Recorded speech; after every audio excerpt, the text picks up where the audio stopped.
तो हमने पिछले क्लास तक पढ़ा था कि पांडव ये डिस्कस कर रहे थे कि अगर पितामह भीष्म रणभूमि पर बने रहते हैं तो उनके लिए जीतना, महाभारत को जीतना असंभव है। तो युधिष्ठिर इस बात पर विचार करते हुए वे भीष्म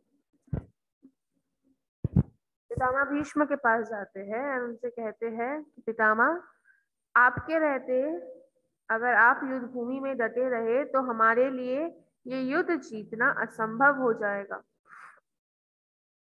क्योंकि आपको इच्छा मृत्यु का वरदान प्राप्त है। तो हम आप पर कोई प्रहार नहीं कर सकते, हमारे प्रहार का आप पर कोई असर नहीं होगा। तो भीष्म कहते हैं कि तुम्हारे सेना में एक शिखंडिनी नामक एक महारथी है जो पूर्व जन्म में एक स्त्री थी, और मैं आज भी उसे स्त्री के रूप में ही देखता हूँ। जिस क्षण वो मेरे सामने आएगी मैं अपने शस्त्र त्याग दूंगा और उसी के हाथों मेरी मृत्यु ही है। तो अगले दिन अर्जुन शिखंडिनी को आगे कर भीष्म के सामने आ डटे।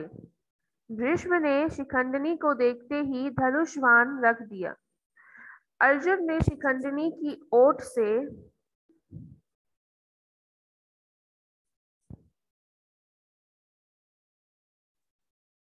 भीष्म पर तीक्ष्ण बाण छोड़े।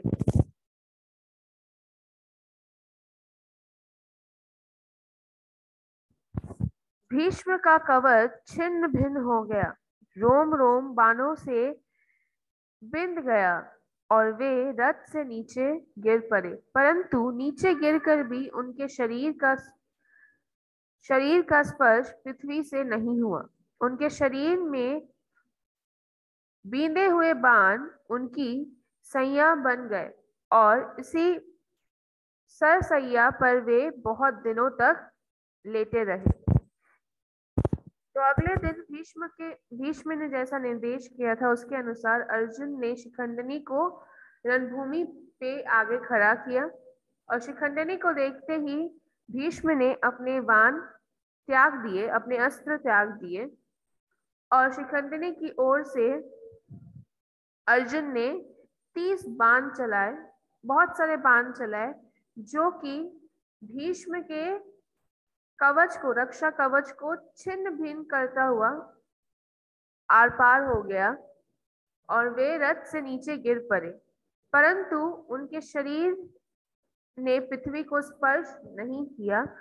जो बाण उन पे चलाए गए थे वे उन्हीं बाणों के सैया में, उन्हीं बाणों के बिस्तर में वे लेटे हुए थे, और कई दिनों तक उनकी सांसें चल रही थी, और कई दिनों तक वे उन्हीं बाणों में लेटे हुए थे।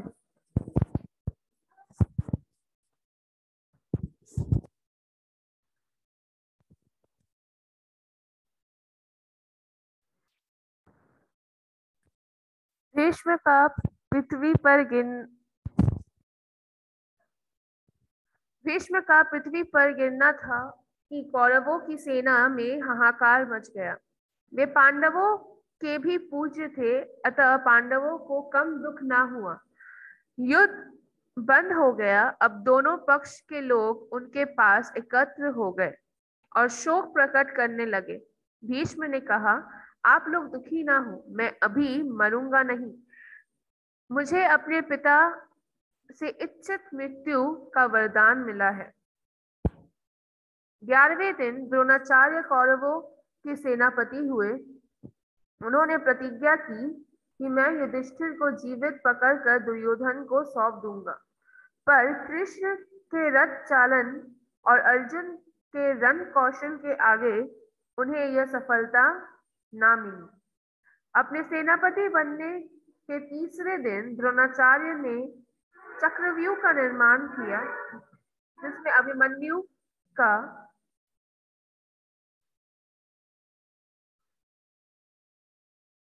निशंसता पूर्ण वध हुआ।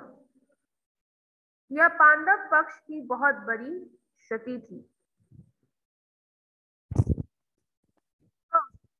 जब पितामह भीष्म को बाण मारे गए और वे जब रथ से नीचे गिर गए, उनके नीचे गिरने की ही देरी थी कि पूरे रणभूमि में हाहाकार मच गया,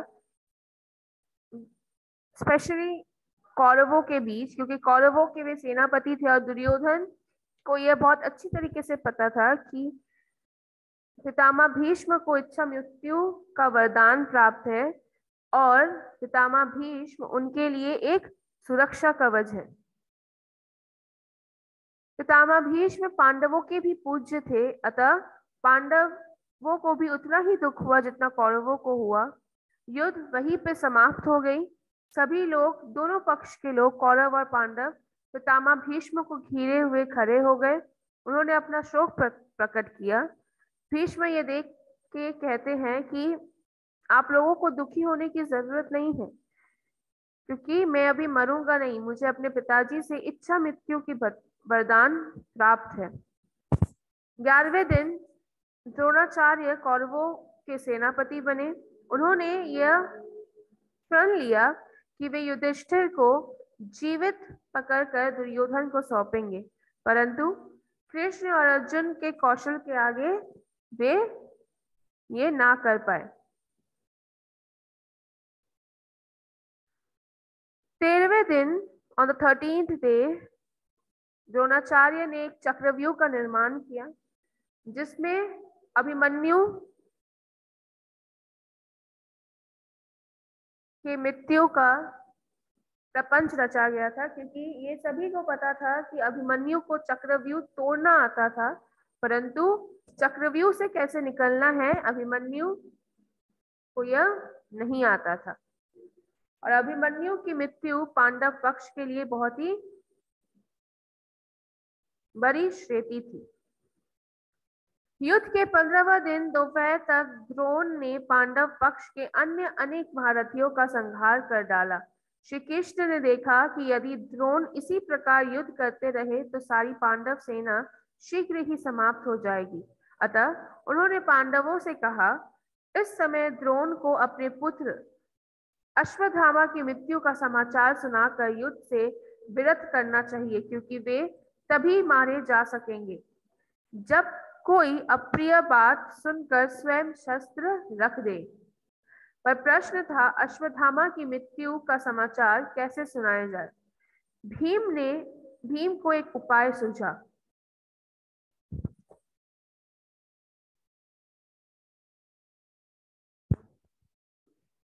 भीम को एक उपाय सूझा। पांडवों की सेना में अश्वत्थामा नामक एक हाथी था। भीम ने उसे मार डाला और द्रोण के पास जाकर उच्च स्वर में कहा, अश्वत्थामा मारा गया, अश्वत्थामा मारा गया। द्रोण को सहसा भीम की बातों पर विश्वास नहीं हुआ। वे जानते थे कि अश्वत्थामा को मारना हंसी खेल नहीं था, अतः उन्होंने युधिष्ठिर से पूछा, क्या भीम की बात सच है? युधिष्ठिर हिचकिचाते हुए बोला, हाँ, अश्वत्थामा मारा गया, किंतु हाथी। अंतिम दो शब्द उन्होंने धीरे से कहे और तभी श्री कृष्ण ने अपना शंख बजा दिया, जिससे द्रोणाचार्य युधिष्ठिर का अंतिम शब्द ना सुन सके।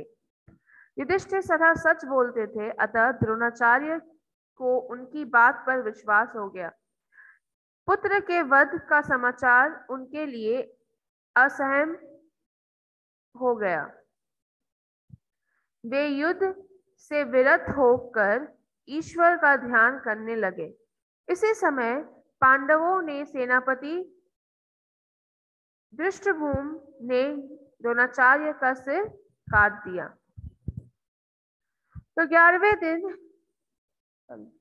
After the death of Abhimanyu, 15वें दिन दोपहर तक द्रोणाचार्य ने पांडवों के पक्ष से बहुत सारे महारथियों को मार डाला था, उनका वध कर दिया था। तो श्री कृष्ण कहते हैं कि द्रोणाचार्य अगर इसी तरह रणभूमि पर टिके रहे तो हमारे लिए जीतना नामुमकिन है।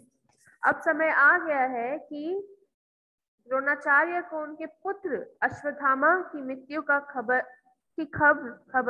पहुंचाई जाए ताकि वे खुद अपने शस्त्रों का त्याग कर दे। पर प्रश्न ये था कि अश्वत्थामा की मृत्यु का समाचार उन्हें किस प्रकार सुनाया जाए,